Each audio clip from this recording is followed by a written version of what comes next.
Howdy friends, how's it going? Well, we're just out here doing what we usually do. It is our day together once again this week. Yeah. Anyways, we got something here we're going to burn. It's been a while. And it's the Winfield Standard. That's right. And let's get this going here. Oh yeah. Not a bad little lantern, it really isn't. Yep. This thing's got great dark red Japanning on it. As a matter of fact, it's not paint, it's Japanning. Yeah, so most likely original. That's right. And this little guy I purchased a few years ago now. From Josh Cherio. Am I pronouncing that right, Josh? I hope so. If I'm not, then you will let me know. But anyways, forgive me if I pronounced your last name incorrectly. But Cherio.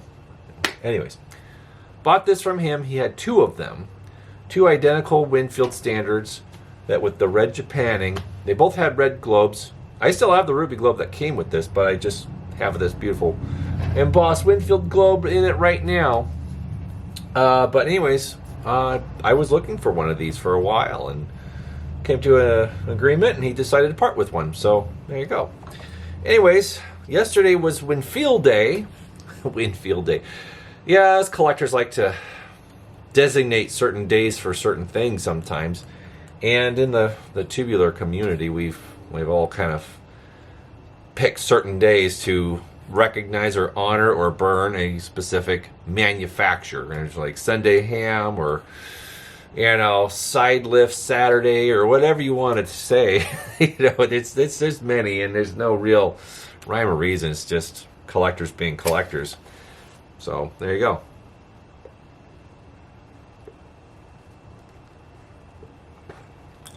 Yep.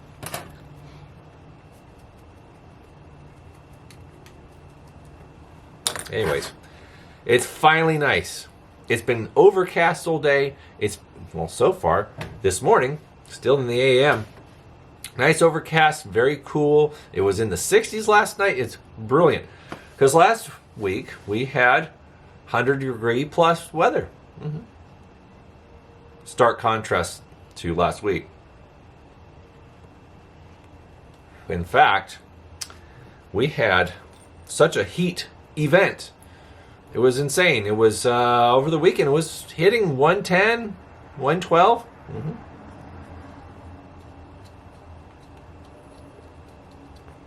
It was pretty bad.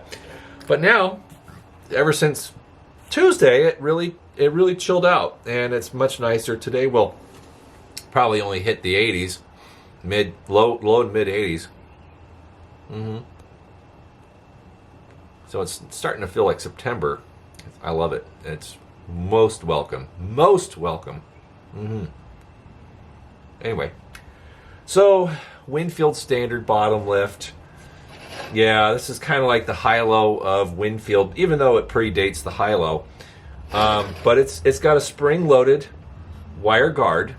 So, maybe you saw it when I did, but let's just turn the flame down just a little bit here. But do you see this little loop? See that little guy there? Yeah, you see it breathes fine. If I press on the bottom of the fountain, it's like a diaphragm, so it just, it's funny. Anyways, this little loop here, you just press it up. Make sure the bail is out of the way because it likes to stop it. But you push it up like that, and so the wires are hooked into the side tubes, and it acts as a spring. And it keeps the globe up, so that's pretty cool.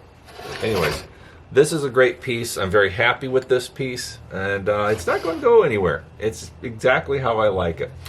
So this guy is a supporting light for today's video, and it will be welcoming another lantern shortly. Tomorrow I have information that I will be receiving something in the mail. Mm-hmm. Yep.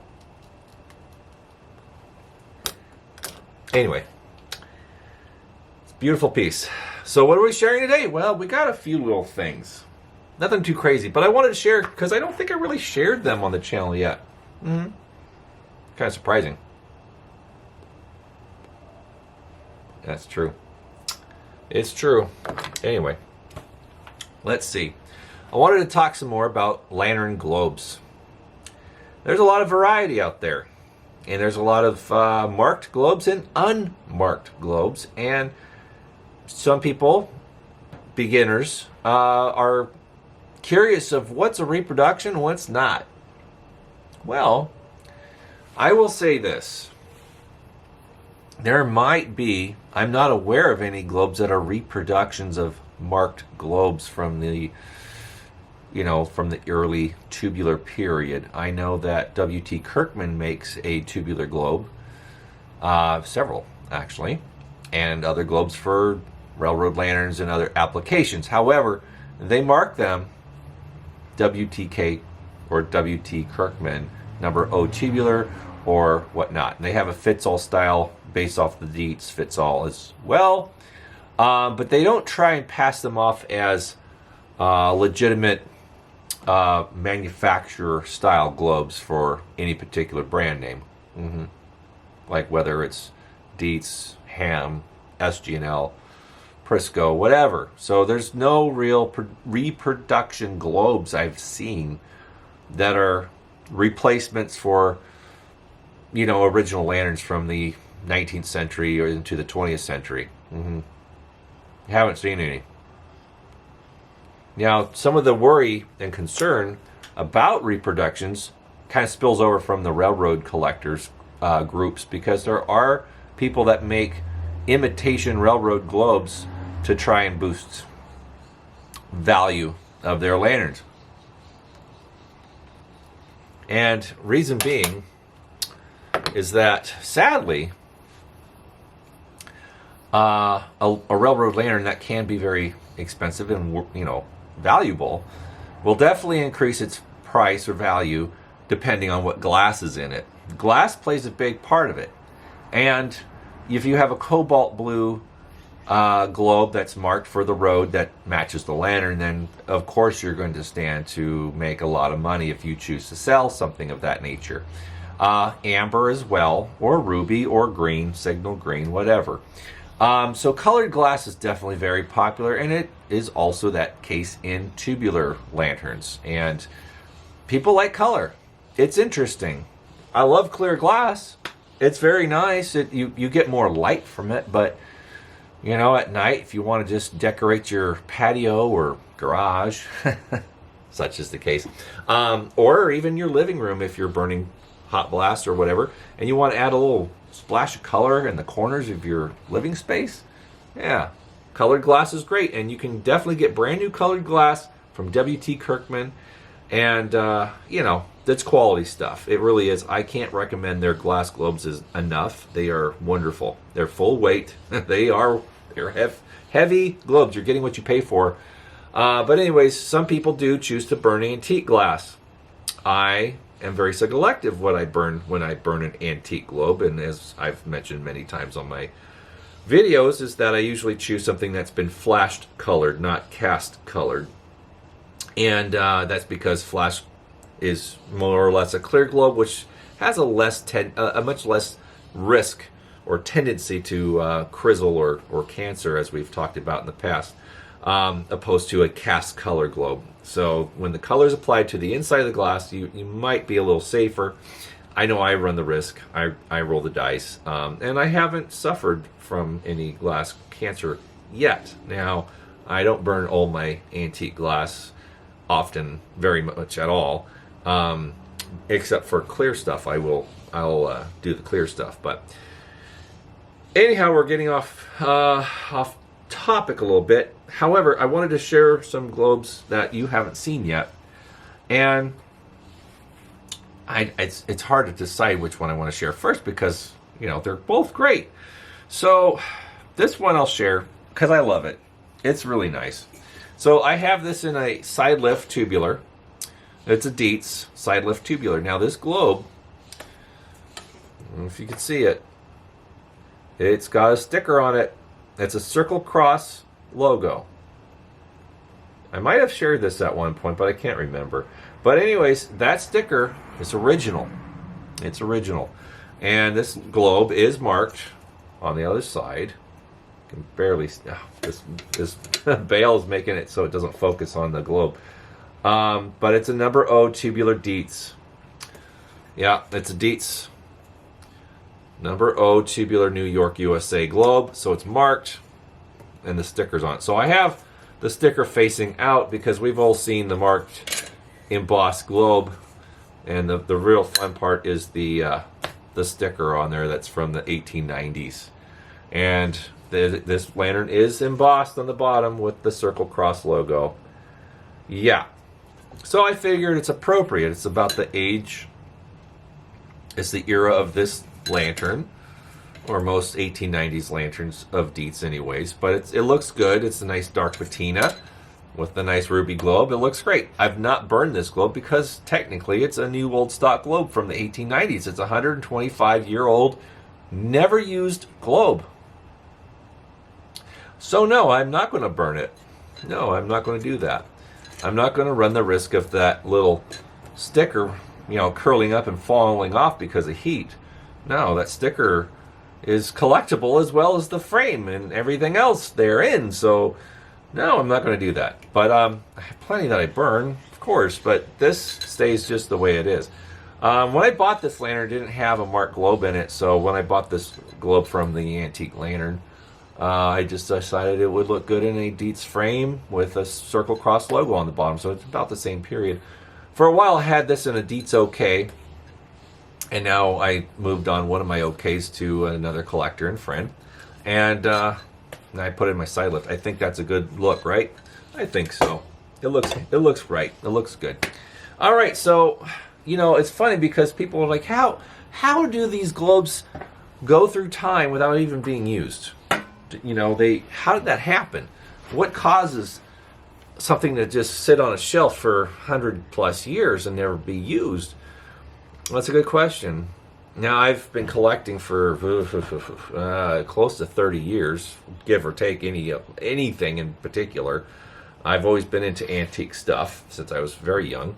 But I would say that vintage clothing was one of the other heavy interests I had in the early to mid 1990s.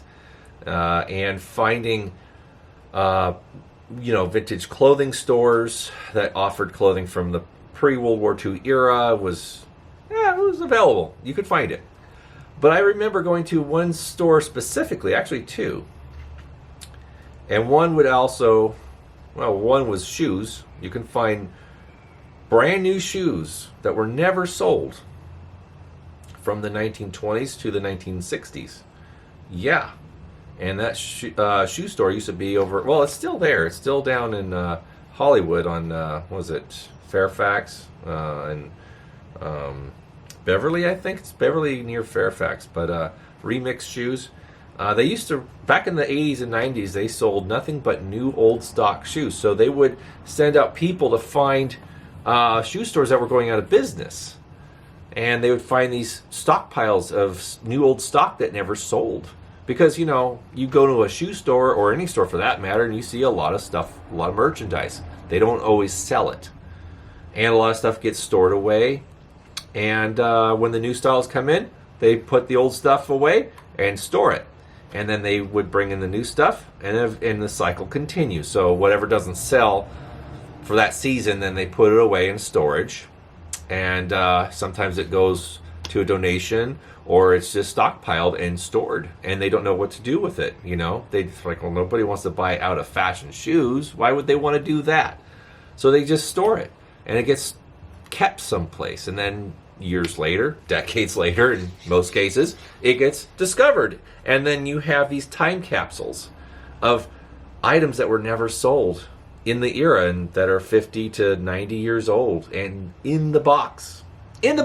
So us collectors have referred to it as NOS, new old stock, or dead stock, which is it's very appropriate because it's stock that can't be moved, hasn't been moved because it's just dead weight. It's dead stock. It's not sellable because it's out of date, so they just store it. So same thing applies with hardware. So you have a lot of hardware chains out there and stores that were once, about, and they would have globes on their shelves. They have boxes of globes in their back of their warehouses, and then when the years go on, they don't sell them, and then the store will eventually close or be bought out by somebody, and then the stuff goes to storage.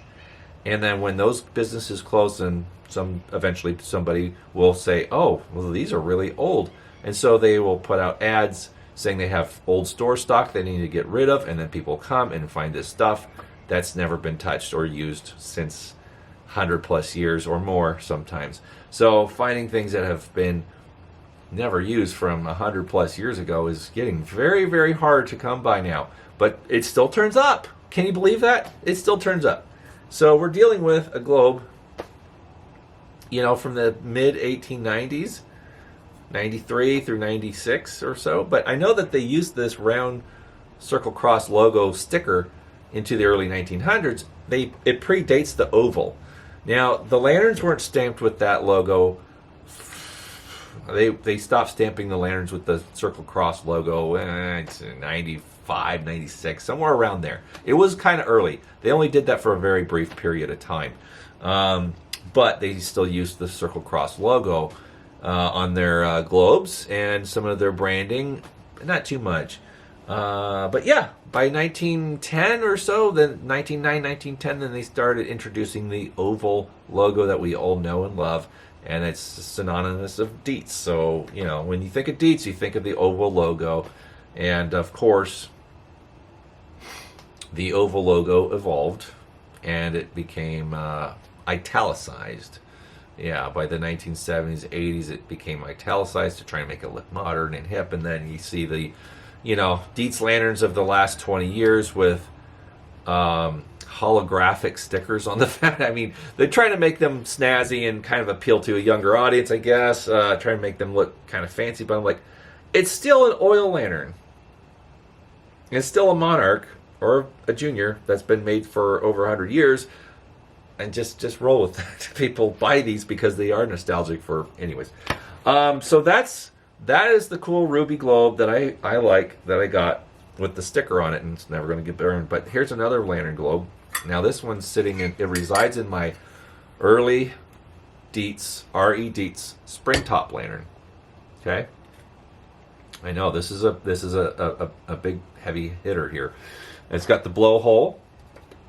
Yeah, and the spring top. But yeah, it's a great piece.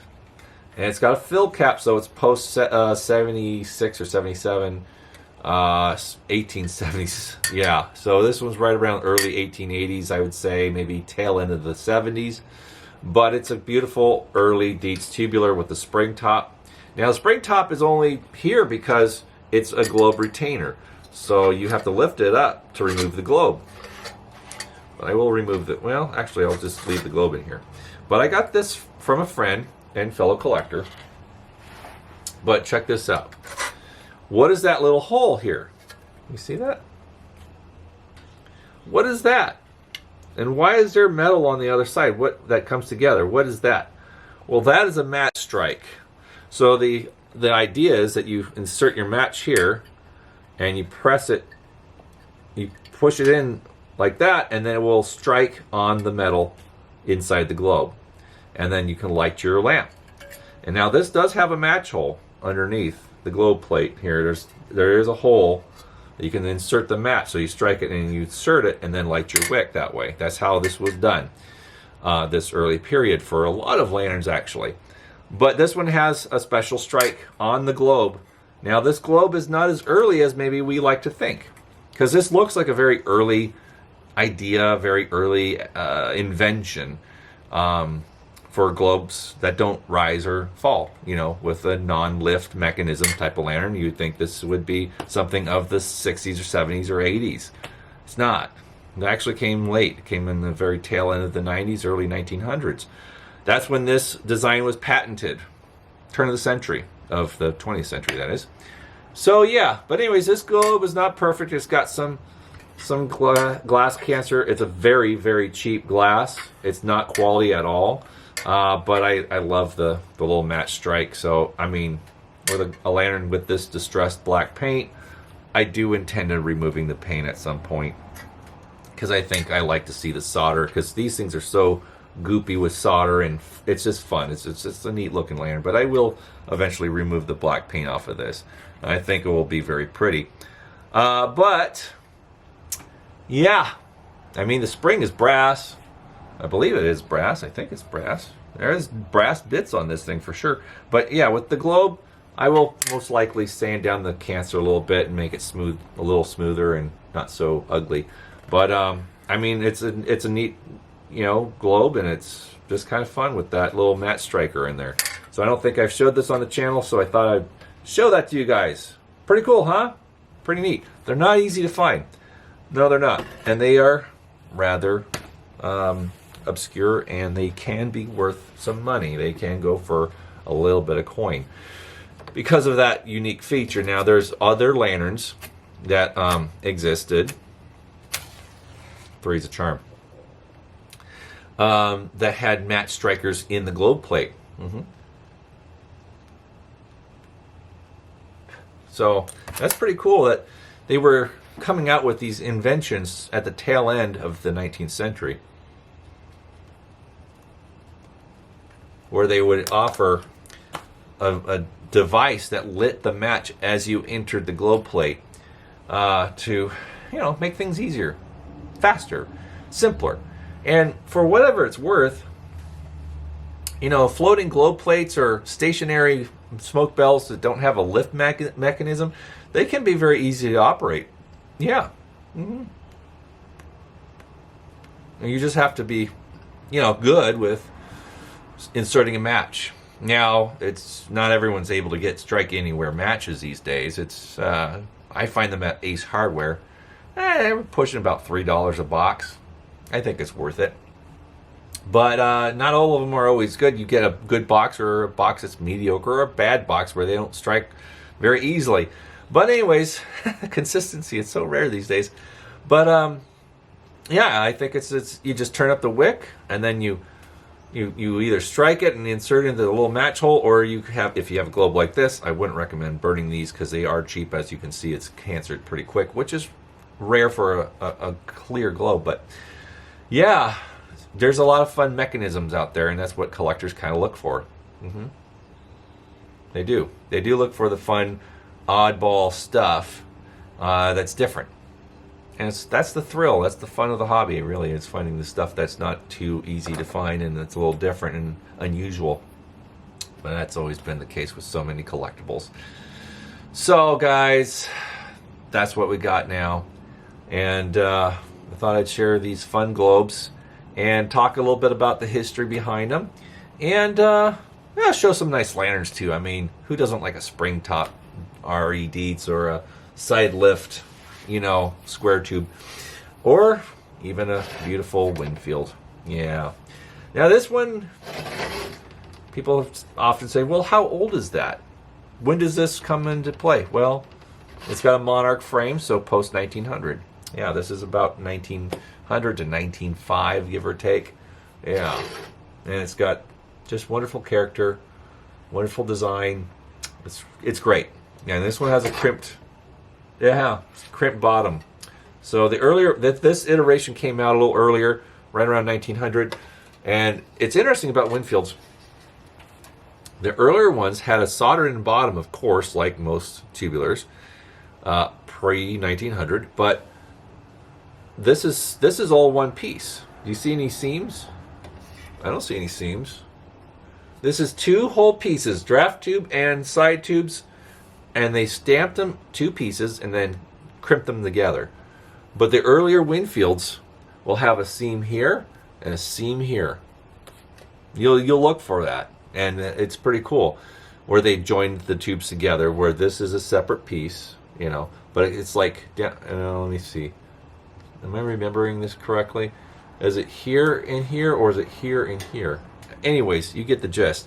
But the draft tube T is kind of asymmetrical where they joined them together. It's interesting.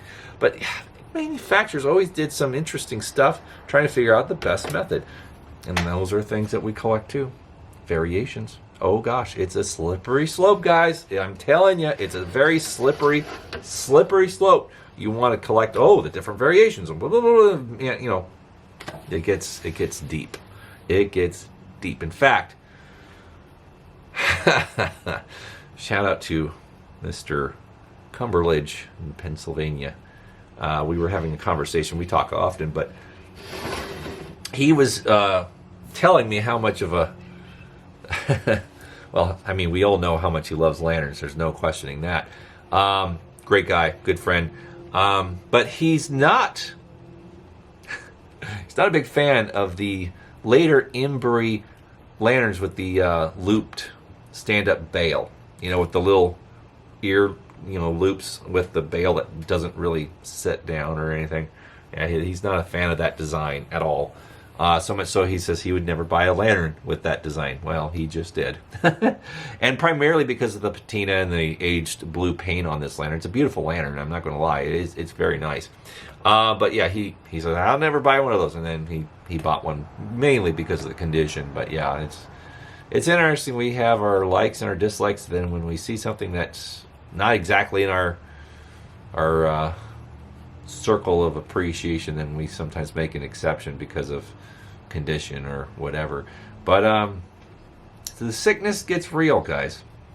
It does. We try and be strong and say, we only collect X, Y, and Z, and then A, B, and C comes along, and you're like, those are neat. Oh man. And then here we are with more lanterns than we know what to do with. But I've been doing some selling, and I've been getting things down a little bit more to a manageable collection, just for me anyways. I'm happy with what I have, so it's good. But yeah, I let some things go over the last couple of weeks to procure something. I think I made a mention of this in my last video, and this little guy is going to have a friend, so I'm looking forward to that.